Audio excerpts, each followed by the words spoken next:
Muy buena gente, ¿cómo están? Quien les habla es Lucas Ricci en un nuevo video y hoy vamos a debatir si el anime debería o no ser políticamente correcto. Hay quienes sostienen que estamos entrando en una nueva era de puritanismo donde la ética y la moral va a regir sobre todo lo que sea entretenimiento, arte y cultura, debido a que diferentes grupos e ideologías están alzando su voz y reclamando representación en diferentes lugares y tratando de derrumbar algunos estereotipos y estigmas sociales que han estado atormentándolos por décadas, ya sea el racismo, el sexismo o diferentes tipos de políticas e ideologías que existen en la nueva modernidad. ¿Qué sucede con el anime? El anime es un producto autóctono japonés que últimamente se ha expandido por el resto del mundo, tiene llegada mundial, es consumido por gran parte de todos los países del mundo, ya sea por plataformas como Netflix, Funimation, Crunchyroll, etc. Y claramente es atractivo por ese condimento japonés. El anime es divertido, es entretenido, es interesante porque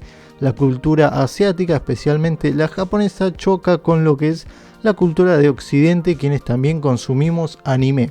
Asimismo, Occidente también es el que últimamente, en la última década, le está reclamando cada vez más a Japón que corrija sus políticas de entretenimiento, de guión, de argumento y etcétera dentro del anime para que se ajuste a las políticas globales, ¿no? A la agenda moral y ética global. ¿Por qué? Porque Japón tiene otra política más laxa respecto a lo que pone o no dentro de un anime o dentro de lo que se acepta o no socialmente ver dentro de el entretenimiento conocido como anime. Esta bandera de la moral es generalmente levantada como una crítica hacia Japón y sus obras por los revolucionarios de internet, más específicamente los revolucionarios de Twitter, que generalmente identificados como moralistas son los que terminan criticando el anime de temporada o de moda por X o Y razón. Para empezar hay que conocer cuál es la postura de Japón respecto a esto, y para eso voy a citar a Atsushi Fujihiro, uno de los productores de uno de los estudios de anime más grandes de todo Japón, que es GC Staff, el cual dice que generalmente están atentos a cuál es la opinión de Occidente respecto del anime, pero que nunca le hacen caso a su favor, porque saben que el condimento japonés es lo que hace interesante al anime, y si se acoplaran a las políticas del exterior, entonces el anime perdería prácticamente toda su gracia. Entonces vemos que a Japón sigue sin importarle del todo la opinión del exterior, se acoplan cuando les conviene, cuando saben que un producto tiene X elemento que va a triunfar al exterior, lo utilizan, pero no se acoplan frente a estas críticas, aceptando las exigencias del exterior, sublevando su contenido a la opinión de afuera. Ellos siguen tratando de hacer anime para ellos, para su público y para que sea un disfrute interno dentro del país, y si vende afuera, bueno, muchísimo mejor. Pero en principio no les importa. ¿Cuáles son las tres grandes variantes que critica este público de moral extrema dentro del anime y manga? En general, una de las cosas que más critican es el racismo frente a los personajes de color, que ya lo he tratado en otro video, pero para simplificarlo, es simplemente ridículo pedir la representación de cada una de las minorías dentro del anime y manga, porque simplemente no son obras en su mayoría que tratan de representar la realidad. Es como pedir que dentro de un dibujito animado como El Mundo de Gumball haya un personaje que sea negro, un personaje que sea gay, uno que sea trans, uno que sea pansexual, y así con todas las minorías que buscan representación dentro de obras. Si bien es cierto que merecen una representación, que merecen tener personajes que sean atractivos a sus intereses, pedirlo dentro del anime me parece que no es el lugar adecuado, porque los escenarios son en Japón, con una cosmovisión japonesa que es un poquito más conservadora respecto a estos temas, y que si bien no los termina de tocar del todo, también es cierto que en su momento Japón ha roto muchos esquemas y que no todos los animes son discriminatorios, racistas o ese tipo de cosas. Si bien no son obras que representen a todas las minorías, tampoco son obras que fomenten el odio hacia esas mismas minorías, por lo cual pedir representación dentro de ellas y acusarla de racismo en la mayoría de los casos es un sinsentido. El segundo gran problema es la acusación del machismo dentro del anime, lo cual no está tan errado, pero tampoco es tan exagerado como lo pintan. Ya lo voy a tratar este tema en otro video, pero en definitiva sí es cierto que hay algunos pequeños rasgos de machismo dentro del anime que se filtran propios de una cultura japonesa que tiene una sociedad que ha devenido después de la guerra, como eso sí lo he tratado en otros temas,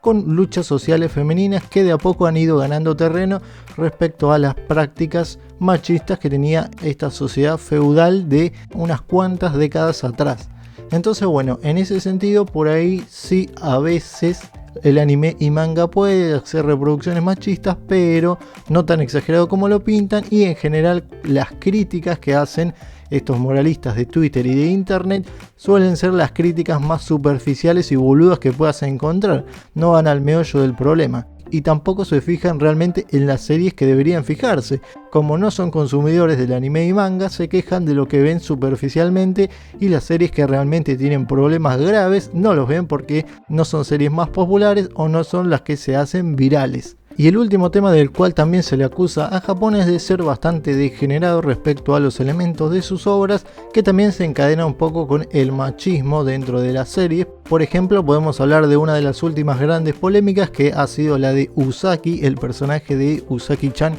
o Asobitai, que es un personaje que tiene grandes pechos, un personaje femenino donde la obra en sus portadas y en su historia llama la atención por eso, porque simplemente la protagonista es una chica con pechos grandes, entonces llama la atención de un público adolescente. Sin embargo, es simplemente un diseño de personaje con unos atributos exagerados, nada más. Eso no significa que sea una serie machista, una serie que utilice al personaje femenino de forma sexualizada, sino que todo lo contrario. Es simplemente un farol que se usó para llamar la atención, y dentro la obra tiene una comedia bien construida que no tiene una reproducción de mensajes negativos. ¿Cuál era la queja respecto a este personaje? Que era un personaje con un cuerpo hegemónico, que era agresivo para las mujeres, etc. Lo cual puede ser una interpretación de algún tipo de minoría que puede llegar a quejarse, pero sería una queja mínima respecto a los problemas reales de la sociedad respecto a los cuerpos hegemónicos. Dentro del anime y manga tenemos por ejemplo Naruto o Boruto, donde tenemos personajes como Choji o Chou, que son personajes evidentemente que tienen sobrepeso, pero que no se discrimina dentro de la serie, no los bardean por ser gordos, sino que los aceptan, y son personajes que aceptan su peso y que están contentos con ese peso, con ese cuerpo regordete, entonces a nadie le molesta, entonces está bien. O sea, tenés series donde a los personajes gordos no se los agrede, los personajes con sobrepeso son aceptados como amigos, se lo ve frecuentemente como personas amigables, entonces no hay un discurso de gordofobia ni nada por el estilo. Y tampoco suele ser así el discurso de cuerpos hegemónicos dentro del anime y manga, si bien es cierto que muchas veces se objetiviza el cuerpo de las mujeres. En el caso de Usagi-chan no es tal. Sí se puede reclamar en otro tipo de series o géneros o demografías donde sí se suele utilizar de una manera un poquito más pobre los diseños de personajes femeninos, pero en tal caso me parece una queja bastante irrelevante respecto a cómo se reproduce esto en series, películas comerciales o otro tipo de producciones muchísimo más importantes y con más impacto social. Otro ejemplo de lo que se puede interpretar desde afuera como machismo o degeneración dentro de las obras de anime y manga. Tenemos el personaje de Denji, que es el protagonista de Chainsaw Man, uno de los shonen más populares del momento y que seguramente cuando salga el anime va a romper toda la internet. Pero ¿cuál es la cuestión con el protagonista Denji? Que su motivación a lo largo de toda la serie es simplemente tocar tetas. Es simplemente un adolescente que quiere tener relaciones, que está todo el tiempo recontra elevado, entonces bueno. Es un personaje que puede generar polémica y que a simple vista parece que ese elemento de su motivación puede ser agresiva para algunos tipos de público, pero si realmente ves la obra, si le prestas atención, se van a dar cuenta que esa motivación es un disparador para todo el desarrollo de personaje que tiene Denji, el cual va evolucionando, creciendo, teniendo emociones, experiencias en el mundo real que le hacen darse cuenta que tocar tetas no es lo único que existe en el mundo, sino que existen otras formas de placer y etcétera, lo que lo hace un gran personaje y un gran protagonista, y Chainsaw Man un shonen excelente de la última década y quizá de los mejores.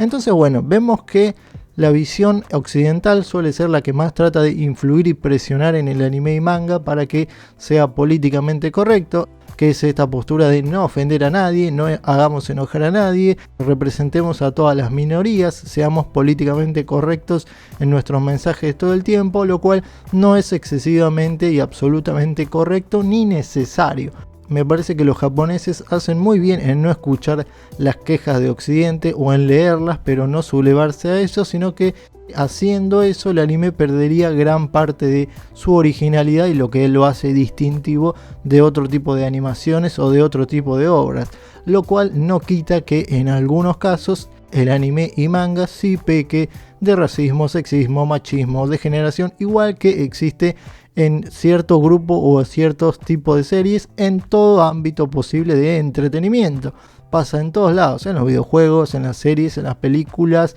en los libros, pasa en un montón de obras y va a seguir pasando porque siempre va a haber gente retrógrada que reproduzca un discurso negativo, pero generalizar es un gran error. El anime no es ni debería ser políticamente correcto y tampoco hay razones suficientes para cancelar una o varias series por alguna de estas razones, sino que son casos aislados que algunos se repiten, pero no es la generalidad ni la mayoría de los casos. Así que bueno, esta ha sido mi opinión en este video respecto al anime políticamente correcto. Espero no se haya hecho demasiado largo ni demasiado denso. Estoy leyendo sus comentarios y nos veremos en un próximo video. Adiós.